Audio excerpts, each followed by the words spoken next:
What's up, everybody? Welcome back to the Live with Brandon Blakeney podcast. I am your host, Brandon Blakeney, aka Brandon Lee TV. You know I got another banger for you, so kick back, relax, and come take a ride with me. You are now locked into the Live with Brandon Blakeney podcast. Here is your host, Brandon Blakeney. Yo, I don't know if it's too early to call it. I think it might be to call Bronny James a bust, to call a second-round pick, the 55th pick in the draft, who was awarded a multi-year contract, who happens to be the son of one of the greatest basketball players to ever touch a rock, Lebron James. The spotlight has been intense on Bronny. Everybody's had a comment, including Jaylen Brown, reigning NBA champion with the Boston Celtics. He was seen courtside, you know what I'm saying, pulled up for some game action with Kai, with Angel, as we see here, and proceeded to tell Kai that Bronny James is not a pro. He don't believe Bronny is a pro. And you know what? Based off these numbers, he might not be wrong. Through 4 games, Bronny has combined for 17 points. In one game, he had 4 points, 2 rebounds, 2 assists, and 1 steal. In another, he had 3 points, 5 rebounds, 3 assists, 2 steals, and 3 blocks. Now, the 2 steals and the 3 blocks really stand out to me, but we'll get into the defensive side later. 8 points, 5 rebounds, and 2 steals in another game, and then 2 points, 3 rebounds, and 1 assist. His total average through Summer League for 4 games is 4.3 points, 3.8 rebounds, 1.5 assists. He shot horribly, and that's an understatement. 7 of 31 from the field. Attack the paint, young fella. 0 from 15 from 3, shooting 0%.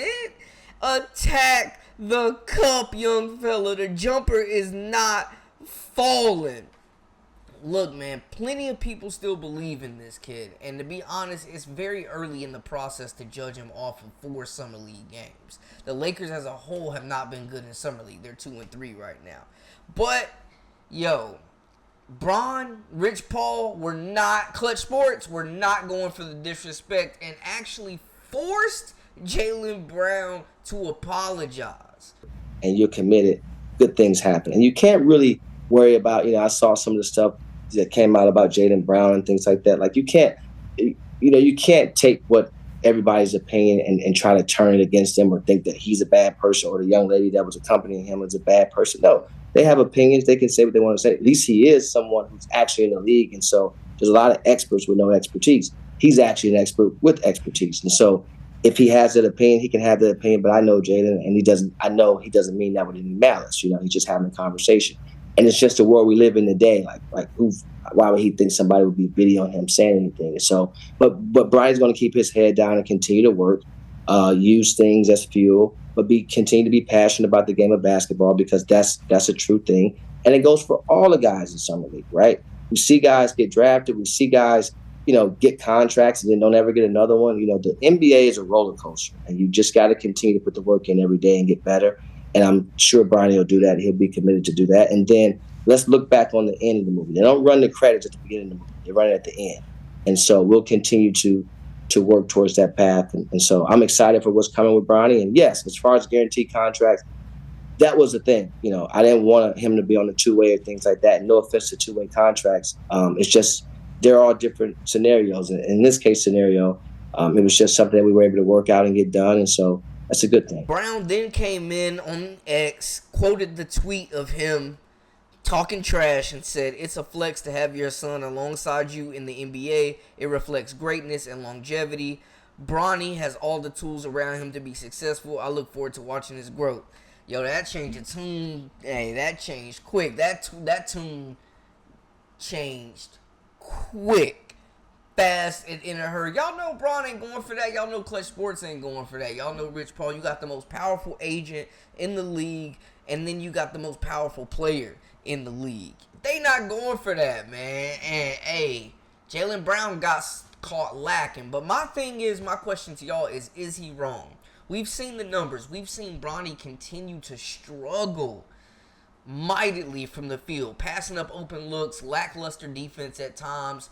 He's not attacking the cup. Use that athleticism. It was already a knock on him because he came in shorter than everybody thought, and people were upset about that.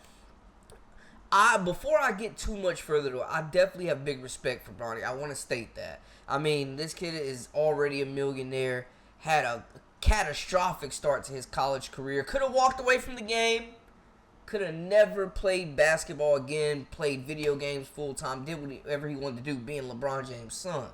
But he had the courage and the discipline to get back on the court and continue to work towards his dream of getting to the NBA. If this guy did not want it, he would not be there. People want to say, oh, he's using connections, oh, he's taking somebody's spot.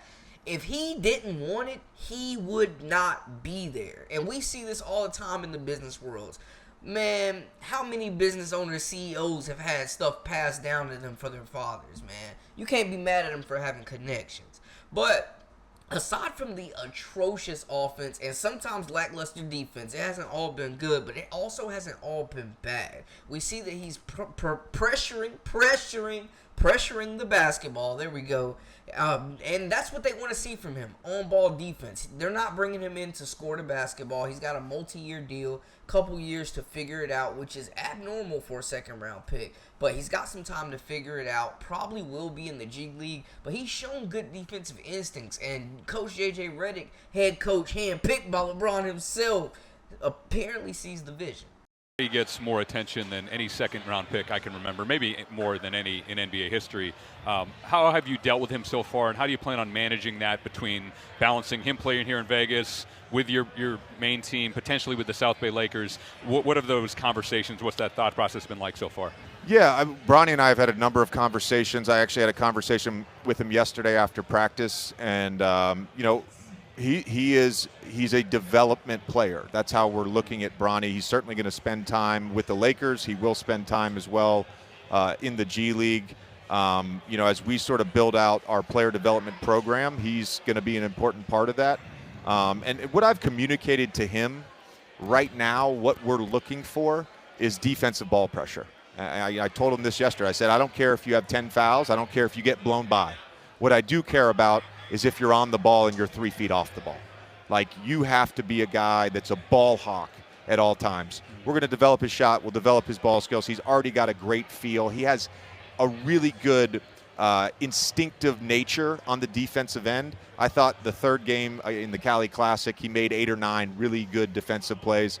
We used the example yesterday. We were at the Canada-USA basketball exhibition game, and I turned to one of our assistant coaches during the game, and I said, I think Lou Dort just single-handedly broke up the 8th possession of the game.